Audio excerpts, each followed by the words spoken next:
So, put this down. Let me look at you guys. You guys having fun? Cool. So, they told me that I was going to talk about the storytelling thing. So while everyone was talking this morning, I kind of sat down and put together some notes. And, I'm going to tell you guys a little bit about my story, but what makes this storytelling thing so powerful for everyone in here is everyone has a story. And if you tell it in the right way, that's kind of my purpose here. I'll go through some weird stuff that I've spent a long time figuring out to kind of help you tell your story. And if you tell your story in the right way, people naturally begin to desire, literally desire, whatever you want them to desire. And so, here's the difference between selling and storytelling. If you sell, we're always trying to convince. Here's all the benefits, right? The problem with that, I did that for years, is it takes a lot of energy. You have to pound people when you're trying to sell. You can't ever really help a person. Like, I can't convince you to do anything, right? But I can pound you until you're like, oh, I'll give you some money, just go away, right? But what you can do with stories is you can literally help a person create a new belief in themselves. So if you can help a person have a moment of epiphany, then naturally what starts to happen is they'll want to desire the realization of that epiphany. And the way that we do that is through storytelling. And so it's kind of cool. And so let me ask, do you guys want to know how to sell without selling? Yeah? No? Yeah. You're not really that excited. Are you guys excited? So the storytelling stuff is awesome. I'm going to tell you guys a little bit about my story as it relates to storytelling real quick. First off, my name is Daegan Smith, and I'm an internet marketing addict. So hopefully, if you're not an addict, you soon will be. It's the best addiction to have in the world. And I got my addiction began back in 2000 and either 3 or 4. I was working as a pharmaceutical sales rep for a company called Merck. And I lived in DC. I would drive around and go to these doctors' offices and, give them some samples and stuff. And for a first job out of college, it was a pretty cool gig. I didn't have a boss kind of hovering over me. I could do what I wanted. I had a company car, right? But about 6 months into it, it felt really, really empty as an experience for me. And I can remember one morning waking up in the shower, and waking up and then taking a shower. Yeah, not wake up in the shower, right? And I remember as I took a shower that morning, thinking back to what I had done.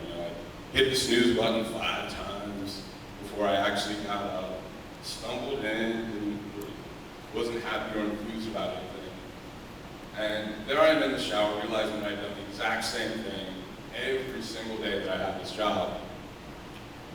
And this question popped in my mind, which was, if this is what life is now, what's it going to look like 10 years from now?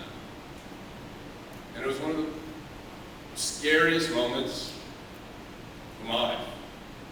Because all I could see was myself doing the exact same bullshit, a little bit more jaded, a little bit chubbier. I'm already a bit chubby, so I did that one. And just in general, just not living life.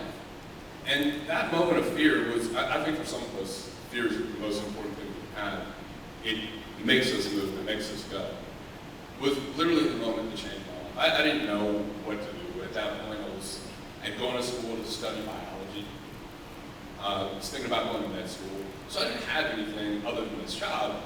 But what it did, that moment, was it opened my eyes. So I started to stay up late at night, watching infomercials.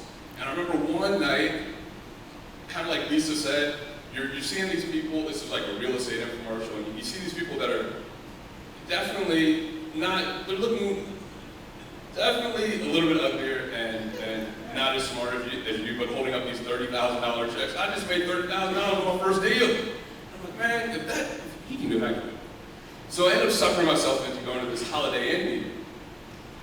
And I signed up that night, and a couple weeks later, maybe just like a week And I immediately regret showing up to this place because as soon as I walk in, I can literally smell the desperation in the room. I'm so embarrassed. Who are these people? I hope no one that I know sees me. And I go to the back, and I sit in the corner, so no one can really see me, right? And I see this guy get up on stage. He's wearing a suit. And I remember him telling a really good story. And at the end of that story, he told the audience to get up and go to the back of the room to buy his $1,000 deal. There was like 400 people. I counted at least 100 people get up and give this guy $1,000. How much is that? That's $100,000. And so I'm doing this math in my head at that moment, and I'm thinking about my life. My life, I'm making maybe $38,000 a year at that point. What would it take for me to ever make $100,000 in a year? And all I could see was like, well, maybe in 10 years I might get there, maybe in 15, maybe, but there's no guarantee. And here this sucker was up on stage telling a story, telling people to go buy his thing, and he just made $100,000 an hour. So, the first lesson I learned about storytelling was, if you tell the right story to the right group of people, you manifest money whenever you want, right? This is what kind of gets me into it. Now, I find the internet, I have some successes and some failures, but as it relates to storytelling, I remember I ended up at my very first seminar for internet marketing. There's a seminar called the Underground Online Seminar. It's put on by a guy named Daegan. And I felt a little awkward at the first time. I had to spend it's the first time I spent hundreds of dollars to go do something. This cost me $800, and that was like a lot of money at that time. And I had a little business, I had my own product at that point. I felt like, all right, I'm on the route to success. And this guy named John Alanis gets up on stage, and have you ever had a moment where someone just speaks to you and you know that they're speaking like directly to you? Every single thing that this guy said to me made so much sense. My ears perked up, my eyes were just focused on what he was saying. And what he was talking about is he was on stage, he was talking about how he'd taken a little idea and turned it into $1 million business in I think 24 months or so. And that blew me away. The idea that you could literally just have an idea, and a couple years later, be making $1 million a year. What specifically spoke to me at that moment was he started to talk about email marketing in a different way than I'd ever really been introduced to email marketing at that point. He started to talk about email marketing not as some series of silly autoresponder messages, but more like your own radio show, where you inject your own personality, you tell stories, you do things that are weird. You do things like, you see Daegan and Dave do with their emails. You talk about getting your mailbox cut off like I do, right?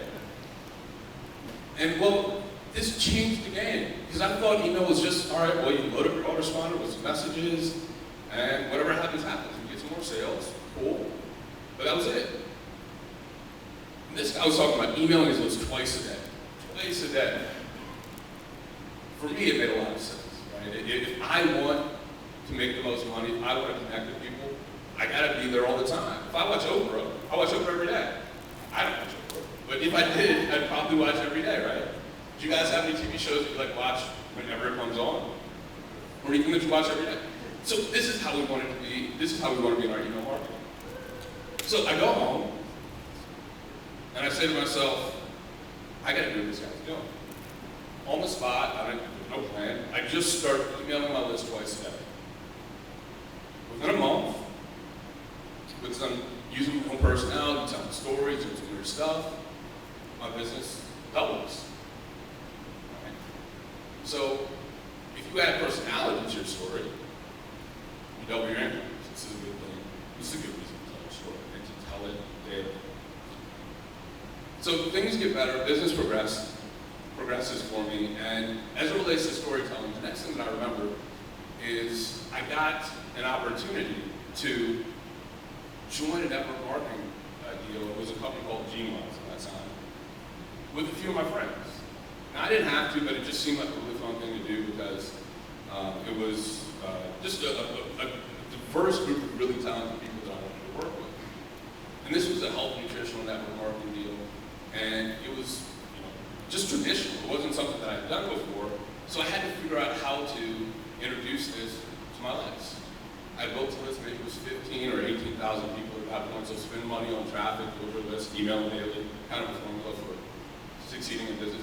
One of the interesting things for me, as it relates to all this stuff, because I know some folks here are brand new and just starting their addiction, is the first day after I made my first sale, every single day in the last 8 years, going on 9, I've made money.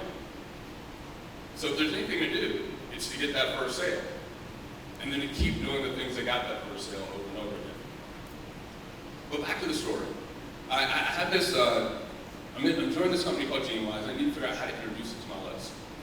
And for whatever reason, I decided to tell this story. I call it the call. And it was all about when the right people come together at the right time, magic happens. And I wrote this out in a long sales letter format. It probably took me a day or two to write the whole thing. I wasn't going off any sort of script. I just kind of said, here's this story. Let's see what happens. I end up introducing it to my list by just cutting it up in chapters. So we take this letter up to a certain point and call that chapter 1. Then right underneath it would be like a little opt-in box. So people would opt in and they'd get tomorrow's an hour before everyone's.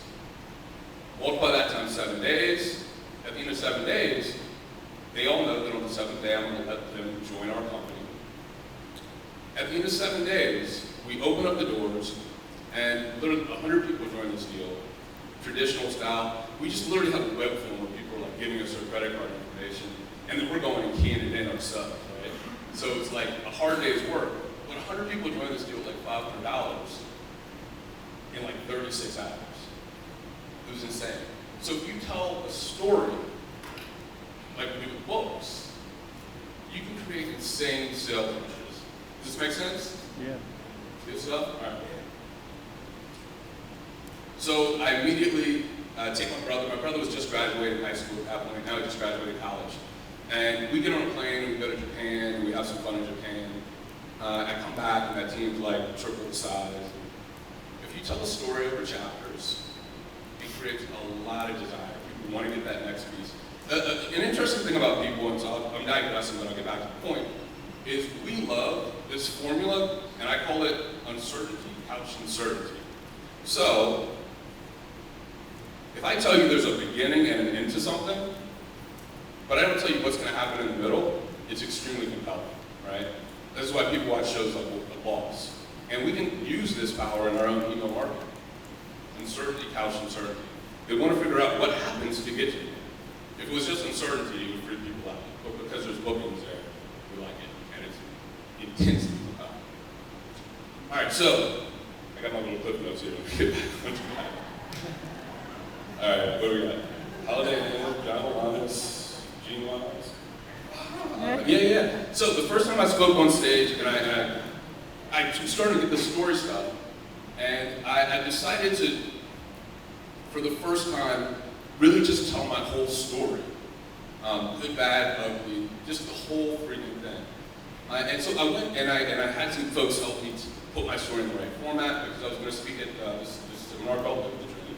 You spoke in there, right? And it was in Orlando. It was in Orlando. So I'm practicing my story, and I'm just like talking about all this weird stuff. I'm talking about how I went into severe depression, and I was smoking a pack and a half of Newports a day. I was just like drinking like 5 Fosters every single, well, more than 5, probably like 10 Fosters, the big oil jugs of beer a day, because I was just depressed at a certain point in life. And I remember at the end of the story, it was that moment where I got to give all right, everybody go buy my thing. And I literally had people coming back. In fact, one of my friends, a guy named Ray Higgin, he said, Daegan, I don't even know why I'm buying this from you, but I'm giving you money right now. So if you tell the whole story, and you attach meaning to it, like what I'm doing right now, each time I tell an episode, I say, here's how this relates to storytelling, in a positive way. Kind of hypnotize people. That's pretty cool. The that I want to share in terms of my story as far as storytelling before I get in and show you how to do this stuff is just a couple of weeks ago, I was on the way to Singapore to hang out with one of my buddies who does lots of workshops. And I like to eat. Who here's been to Singapore? Awesome. Best food ever, right? Yeah, it's great stuff. And so I had this little idea. Like, you guys talked about offers yesterday, and me and a couple of guys on my team, we put together this offer, and we just want to test it. So I send this email out to my list, and I say, come join me on this free webinar. And on this free webinar, I just tell my story. Again, I use all these things that I just shared with you. At the end of the day, because I attached the right offer to the right story, with 2 days promotion, we ended up selling about $300,000 worth of stuff in the most effortless way I've ever done with it. So if you have the right story, the right offer, and you tell the right sequence, which is what we're going to get to down here, you can literally create money on demand, whenever you want, as much as you want. Cool, right?